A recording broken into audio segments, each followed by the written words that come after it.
Golden Dev nominee for Best Provincial Newscast. Aksyon! Balitang Bayan, Numero 1. Aksyon! Balitang Bayan, Numero 1. Kagkaroon ang inyo News Team.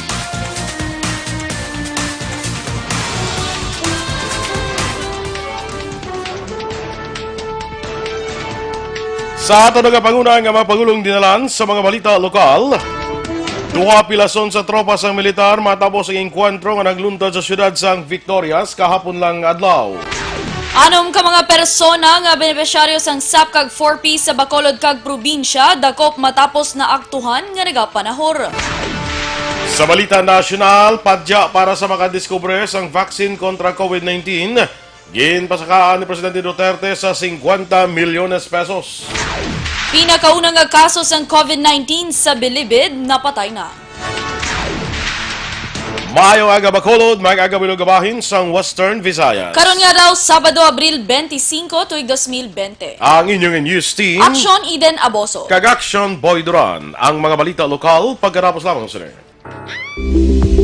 Ito ka mga importante nga mapamahagi agud mapungga ng paglaptas ng Coronavirus Disease 2019 o kung COVID-19 sunod sa World Health Organization o kung WHO. Una, ugaliyo na masami nga pagpanghugas ang kamot agud mapasigurong katinlo sa kaugalingon. Ikaduha, likawan man ang masami nga pag-uyat sa ilong kamot kag baba. Ikatatlo, tabunan sang tisyo kung kamot ang baba kung ginaubo. Ikaapat, likawan ang pagpadulong sa mga lugar nga masami ginatipunan sang publiko. Ikalima, magtiner sa puluyan kung hindi mayong kondisyon sang lawas ilabi na kung nagabatyag sang hilanat kag ubo. Ikaanom, kung naga-eksperyensya sa hilanat ubo o kung kabudlayan sa pagginawa. Gilayon nga magpakonsulta kung magpangayo sang panugyan gikan sa isa ka doktor. Ikapito, tingwaan nga mangin updated sa balita kag mga informasyon angot sa COVID-19. Ining apahanumdom ang ginatulong sa inyo sa kaalwan sang World Health Organization, Department of Health kag Aksyon Radio Bacolod.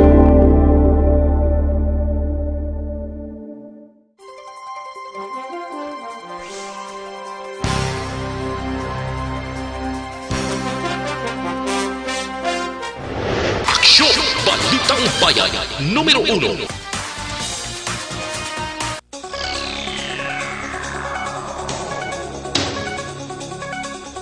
Aksyon Radio Philippine Standard Time, las 6:05 sa detalye na sang mga balita lokal.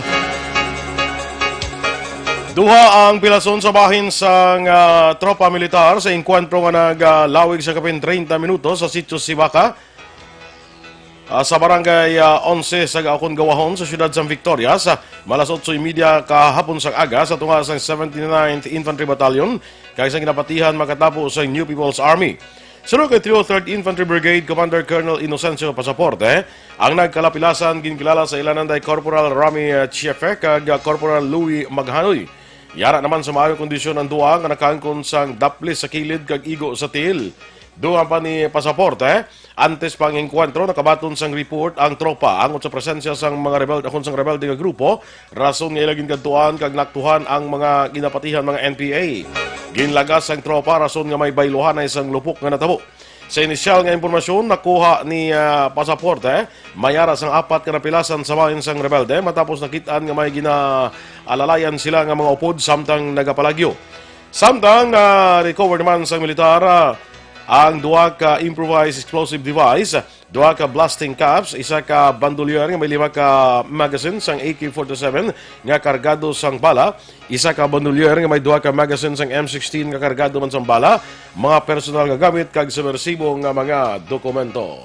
So, habang withdraw, ilagas ang tropa, nag-force operation ng tropa. So, while on the course, no, force operation nila, siyempre, nag-start 30, no? So, nabato naman report na may nag-wounded, mga around 10:30. So, initial namin ito sa aga, wala ito casualty, no? So, may na samaran to sa tropa, pero stable na sila sa buong, no?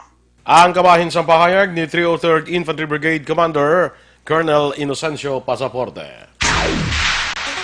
Samtang nadugangan sang tatlo ang nagkaladakpan nga nagapanahor sa syudad sang Victorias nga benepisyaryo sang Social Amelioration Program o KONSAP kag Pantawid Pamilyang Pilipino Program o kon 4Ps. Ang mga ini amo sanday Roberto Gentica, 32 anyos, Randy Bisana, 22, tanan nakakuha sang 6,000 pesos sa SAP kag Jonel Marilla, 32 anyos, isa ka 4Ps member nga lunsay mga nagapuyo sa Sitio Pasil, Barangay 6A sa nasambit nga syudad. Sunod kay Lieutenant Colonel Eduardo Corpus ang mga sospetsado na dakpan sang akto nga naghambal sang tong its o kung naghahampang sang tong its.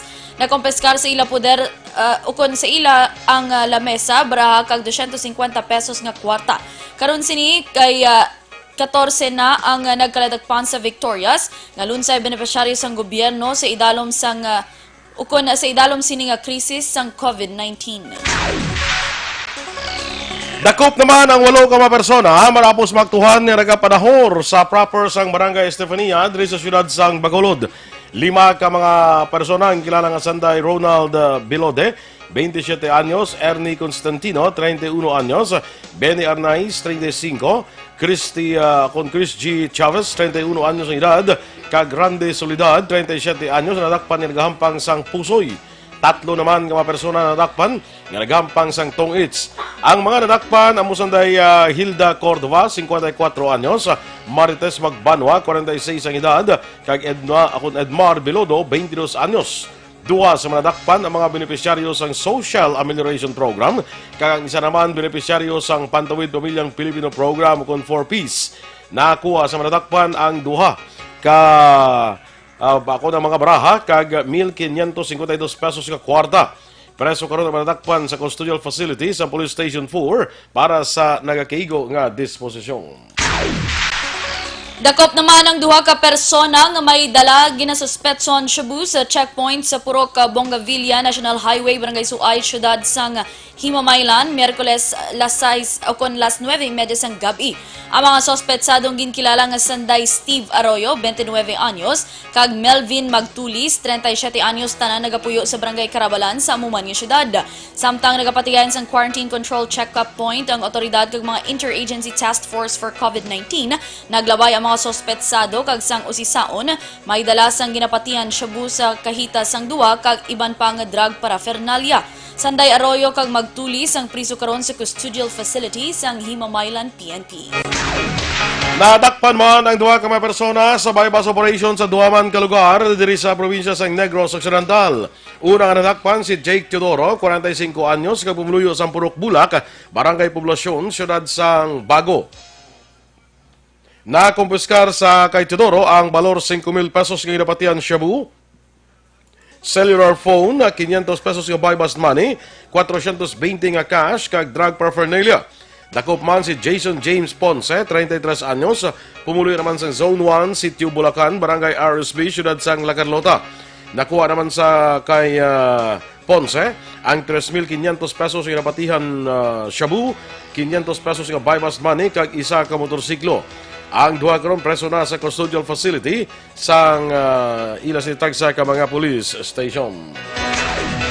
Sa iban pang balita lokal, nangabay naman sa paghangop si Barangay Felisa Captain Ramon Hardin angot sa pila ka issue nga nagwa may kangtanan sa tagtaganay sang Social Amelioration Program o KONSAP para sa mga benepisyaryo.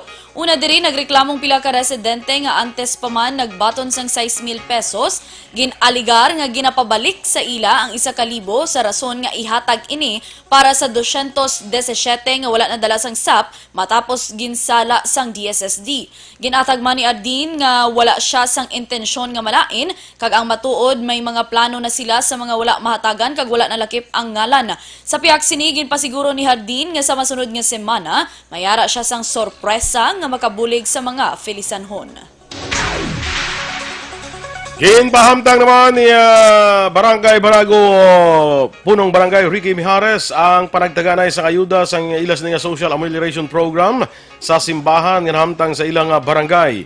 Suno kay Mijares, luyag niya nga magpasalamat ang pumuluyo sa bulig nga ilang mabaton kag huna-hunaon kung ano ang dapat nga baklon sa 6,000 pesos nga ilang mabaton. Suno kay Mijares, 4 ka sunod-sunod nga adlaw ang tagtaganay sang ayuda sa mga pumuluyo bagot ilag na panghatag ini sa kada batch kay mayara sila kapin sa 5,260 ka mga beneficiaryo. Palayag po ni Mijares karon nga daw, ikaduha na ilang paghatagay kag 1,500 lang ang ilang ginsugat. Sunod pa kay Mijares, paghatagan naman sang barangay ang masubra 1,000 ka mga persona nga wala nadala sa listahan nga makabaton sang 6,000 pesos. Ginapanumdum ni Mijares sa mga pumuluyo nga gamiton sa insakto ang bulig ginabaton bangod gumayara sa marakpan naging kapital sa panahon, kuhaon ang kwarta kag kakason sa listahan para sa masunod nga bulan nga tagtaganay.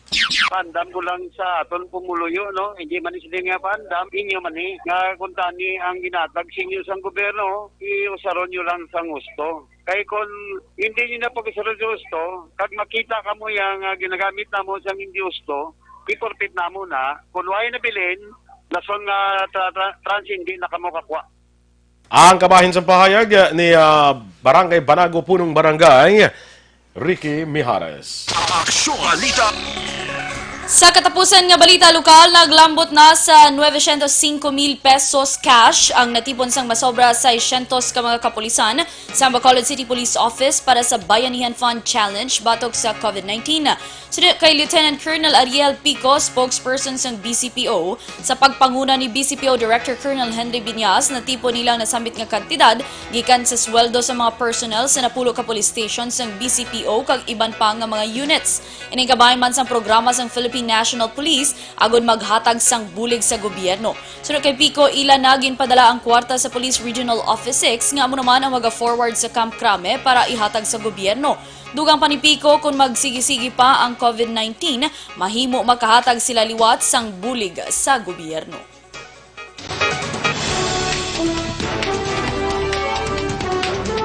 Aksyon Radio Philippine Standard Time, las 6:14. Padya para sa makadiskubre sang vaccine kontra COVID-19, ginpasaka na sa 50 milyones pesos. Samtang pinakauna nga kaso sang COVID-19 sa Bilibid, napatay na. Ang mga balita nasyonal sa magbalik sang Aksyon, Balitang Bayan, Numero 1. Life extend. Para labanan ang banta ng COVID-19 sa ating bansa, mahalaga ang kooperasyon ng bawat isa. Ang pananatili sa loob ng bahay ay isa sa pinakasimple pero pinaka-epektibong paraan para hindi kumalat ang virus. Kunwari, ikaw ang tuldok na ito. Malusog ka at malakas. Lumabas ka ng bahay. Ang hindi mo alam, may nakasalamuha ka ng may COVID-19. Tandaan, mahirap malaman kung sinong may virus, pero madali itong maipasa sa iba. Pwedeng naipasa na pala niya ang virus sa iyo nung umubo siya o bumahin. O baka naman ay nahawa na dahil humawa kayo sa parehong bagay na kontaminado. Ngayon ay mayroon ka na ring COVID-19. Isa ka ng carrier na makakahawa sa iba. Dahil maaaring ilang araw pa bago lumitaw ang sintomas na ubo, sipon, hirap sa paghinga at lagnat. Pwede ring wala kang nararamdamang sintomas, ngunit nakakahawa ka pa rin. Pag-uwi mo sa bahay, maaari mong mahawahan ang iyong pamilya. Kasama na rito ang lolo at lola mo o ang mga magulang mo na may edad. Sila ang may pinakamahina na depensa laban sa virus. Ang mga may sakit sa puso, diabetes, high blood, at iba pang pre-existing conditions at mga buntis, mahina ang panlaban sa COVID-19. Kapag na-infect ang taong mahina ang immune system, posibleng magkaroon siya ng malalang karamdaman at kailanganing dalhin sa ospital. Sa patuloy na paglabas ng bahay at pagpunta sa pampublikong lugar, tinatayang maaari kang makahawa ng 3 pang tao at sila makakahawa ng mas marami pang iba. 20% ng mga nahawa ay maaaring maospital at dadami ng dadami ito habang mas kumakalat pa ang virus. Bukod sa dumaraming COVID-19 patients, marami pang ibang may sakit ang nasa mga pagamutan. Ang mga pasyenteng malubhang-malubha na ang karamdaman, hindi na maaasikaso. Wala ring lugar para sa mga pasyenteng may ibang karamdaman. Kaya nating iwasan ang patuloy na pagkalat ng COVID-19 kung iisipin natin ang kapakanan ng iba. Kailangan nating isipin at kumilos na parang bitbit na natin ang virus para hindi ito kumalat pa sa iba. sundin ang social distancing. At hanggat maaari, manatili sa loob ng bahay. Kung talagang kinakailangang lumabas, panatilihin ang 1 metrong layo sa ibang tao.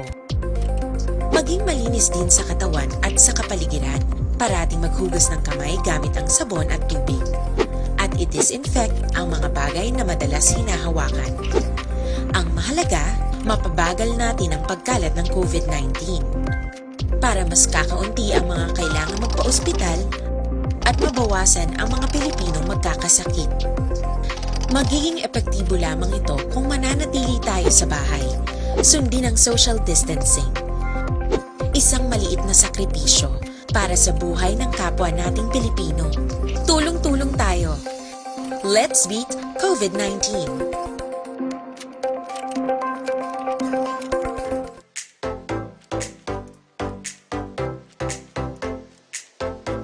Mga ka-aksyon, madamos ang nagpalaylay na pamaagi at protektahan ang imong kaugalingon batok sa novel coronavirus 2018 o ng COVID-19. Isa sa mga pinakaimportante ang regular, safe, and effective hand hygiene gamit ang habon kag tubig o ng alcohol-based hand rub. Yan ang proseso sa paghugas ng gamot na rekomendado sa World Health Organization.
Gamit ang mga aksyon, hindi mo ng WHO Safe Hand Challenge at may handa sa coronavirus 2019. Padayon mga aksyon!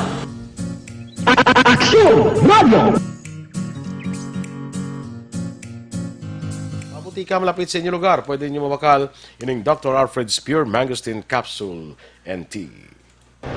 Aksyon! Balitang Bayan, numero 1. Aksyon Radio Philippines Standard Time, las 6:20. Detalye na sa aton mga balita nasyonal. Pasaka pa ni Presidente Rodrigo Duterte sa 50 milyones pesos ang award money para sa makadiskubre sang bakuna batok sa COVID-19.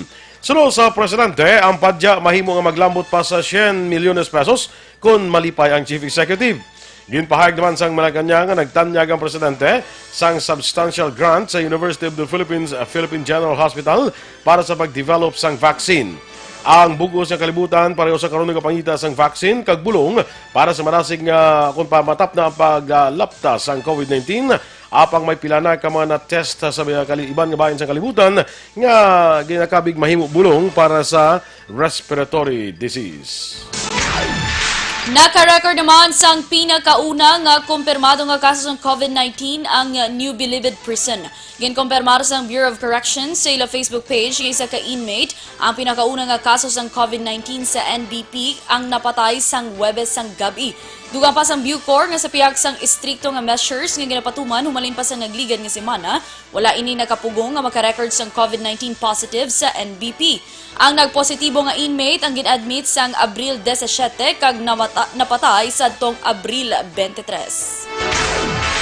Samtang target karon nga maproseso ang 200 ka parole ka executive clemency application sa sulod sa isa ka semana para sa pagtinguas ng gobyerno nga ma-decongest ang mga jail facilities sa Pilipinas bangod sa COVID-19 crisis. Sulod kay Department of Justice Undersecretary Mark Perete, ginapaabot nga madamo nga persons deprived of liberty o PDLs ang malakip sa gin-simplify nga proseso sa parole and executive clemency. Duha pa ni Perete ang Board of Pardons and Parole ang ginbanduan nga dublihon ang ila caseload para sa pagpadasig sa proseso sa mga aplikasyon. Madamo man nga requirement ang ginkakasa din ang mga paroles kag pardones ang wala na gina-require nga mag-report sa parole and probation officer sa panahon sa state of national emergency. Ginpahayag naman ni Senate President Vicente Soto III nga mag-reconvene ang Senado sa Mayo 4 sa piyaksang extension sa enhanced community quarantine sa Metro Manila kag sa mga ginakabi nga high-risk areas. Sunod kay Soto, ang Kongreso ang kinahanglan nga reconvene sa sulod sang duha ka semana bangod ining ginasaad sa legislative calendar. Sa idalom sang Senate rules, kinahanglan nga hindi magnubo sa 12 ka senador ang physically present para sa quorum. Dugang pa ni Soto, ginatun-an pa sa karon ang mahimo pag-shift sa teleconferencing o virtual session ang masunod nga physical distancing o kung agud masunod ang physical distancing policies ng gobyerno. Una ginpahayag ni Senator Sonny Angara nga madamo sa mga nagpahayag sa pag-postpone sang actual kag physical sessions bilang precaution sa mahimo paglapta sang masakit. Ginpalawig ni Presidente Rodrigo Duterte ang enhanced community quarantine agud mapungga na paglapdas ang COVID-19 sa Metro Manila, Central Luzon kag Calabarzon tubtob sa Mayo 15. Ang desisyon sa Presidente ginanunsyo ni Presidential Spokesman Harry Roque sa isa ka televised briefing. Ginbaton man ni Presidente Duterte ang rekomendasyon sang Interagency Task Force Against COVID-19 nga palawigon man tubtob Mayo 15 ang enhanced community quarantine sa mga ginakabig high-risk areas kaangay sa Pangasinan, Benguet, Mindoro Island, Albay, kag Catanduanes. Ang ECQ extension mag-apekto man sa Antique, Iloilo, Cebu, kag Cebu City, Aklan, kag Capiz sa Western Visayas, samtang sa Mindanao ipatuman sa Davao del Norte, Davao City, kag Davao de Oro. Nagsaka naman sa 80 ang kumpirmado nga kaso sa COVID-19 sa Philippine National Police. Sa datos ang PNP sa nasambit nga kadamuon, mayara sang duha ka pulis o kun 12 ka pulis ang nakarecover, samtang may 3 na ang napatay. Mayara man sang 95 ka probable case sa PNP kag 567 nga suspected case. Ginpanugyan sang PNP sa tanan nga personnel nga magpakig-angot sa Philippine Health Service kung maka-eksperyensya sang sintomas sang among nga masakit. Ginpanugyan naman ni Joint Task Force COVID-19 Shield Commander Police Lieutenant General Guillermo Ilazar sa mga security forces nga hindi magkumpiyansa ilabi na sa mga lugar sa diin mayara sa General Community Quarantine nga patuman pagkatapos sang Abril 30. Sunod kay Ilazar sa piyakang ECQ palawigon sa pila ka lugar, ang istrikto nga implementasyon sang home quarantine ang mayara sang moderation sa pila ka probinsya kag riyon pagkatapos sa Abril 30. Apang ginpasiguro ni Eliazar nga ang tropa sa among mga lugar ang magabantay kag ipadayon nga implementar ang guideline sang Interagency Task Force. Una dili ginanunsyo sang gobyerno nasyonal nga extended dubdo Mayo 15 ang ECQ sa Metro Manila, Central Luzon, Calabarzon kag pila ka mga high-risk areas. Ginasuportahan sang madamo nga senador ang extension sang enhanced community quarantine sa NCR kag iban pa nga ginakabig nga high-risk areas. Sunod kay Senate President Pro Tempore Ralph Recto, expected na sini ang desisyon ni Presidente Rodrigo Duterte tungod kinahanglan nga amat-amaton lamang ang pagpabalik sa trabaho sang mga pumuluyo. Ginengganyon man ni Recto ang gobyerno nga mag-invest sang madamo sa healthcare sector kag maghatag sang interest-free loans kag subsidies para sa mga negosyo. Paborman si Senator Panfilo Lacson sa 15 kadlaw nga extension sang ECQ agod mapabilin ang istrikto nga pagpatuman sang social distancing. Mayara karon sa adjustment ang gobyerno angot sa subsidy program para sa low-income families nga tuman nga napektuhan sa COVID-19 kasunod sang selective extension sa enhanced community quarantine. Ginanunsyo ni Presidential Spokesperson Harry Roque ang nasambit ni impormasyon kasunod sang desisyon ni Presidente Rodrigo Duterte nga palawigon ang ECQ agud mapungga na paglapta sang COVID-19.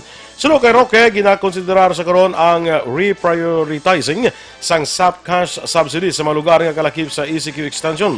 Kapin sa 18 ka milyon nga pamilya ang nakabig nga low-income families sa bugos nga pungsod.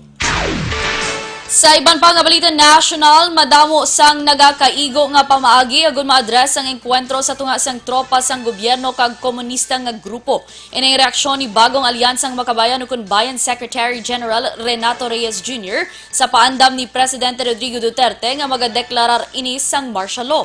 Suno kay Reyes, ginadivert lamang sang gobyerno ang publiko paagi sa pagpamahog nga magapatuman sang martial law, kasunod nga ang pungsod ang nagapangatubang sa tama kadako nga problema sa diin sa idalom sang Luzon quarantine, ginakulang ang mass testing, mahinay ang ukon mahuya ang paghatag sang amelioration sa mga pigado, nagausmod ang ekonomiya kag may paglapas pa sa tawhanon nga kinamatarong. Una diri sa televised address, nagpaandam ang presidente nga magadeklarar sang martial law angot sa ginaligar pagbalabag sang NPA sa ayuda nga ginahatag sang gobyerno sa panahon sang COVID-19 pandemic. Naglambot na sa 7,192 ang kumpirmado nga kaso ng COVID-19 sa Pilipinas. Base sa record ng paggawa sang Department of Health na pitsahan Abril 24, nadugangan sang 211 ang panibag-o sa nga nagpositibo sa COVID-19. Na record ang 40 ka recoveries sa masakit kaysa karon, naglambot na sa 762 ang kabilugan nga recoveries sa Pilipinas. Nadugangan naman sang 15 ang record nga napatay, kag sa kabilugan karon mayara na sang 477 ang napatay. Sa katapusan nga balita national, nag-abot na sa Pilipinas ang 185 ka mga overseas Filipino workers gikan sa Bangkok, Thailand. Ang nagpauli nga OFW ang panibago nga batch sang mga Pinoy workers nga na-repatriate sang gobyerno. Sakay sila sa special Bangkok-Manila flight kag sa mga masunod nga inadlaw, ginpahayag sang DFA nga madamo pa nga OFWs ang mag-aabot sa Pilipinas. Aksyon Radio Philippines Standard Time, lasay sa 29. Inyong ipamatiyan natin mga balita. Diri sa Aksyon, Balitang Bayan, Numero 1. Standby na sa Aksyon Report, second portion. Upod ki Aksyon, Fred Salanga. Atong dugang nga mabalita, mabatian sa Aksyon Balita Morning Edition. Upod gapon sa inyo News Team. Aksyon Eden Aboso. Kag Aksyon Boy Duran, una sa balita, una sa Aksyon. Sa Bacolod Aksyon Radio.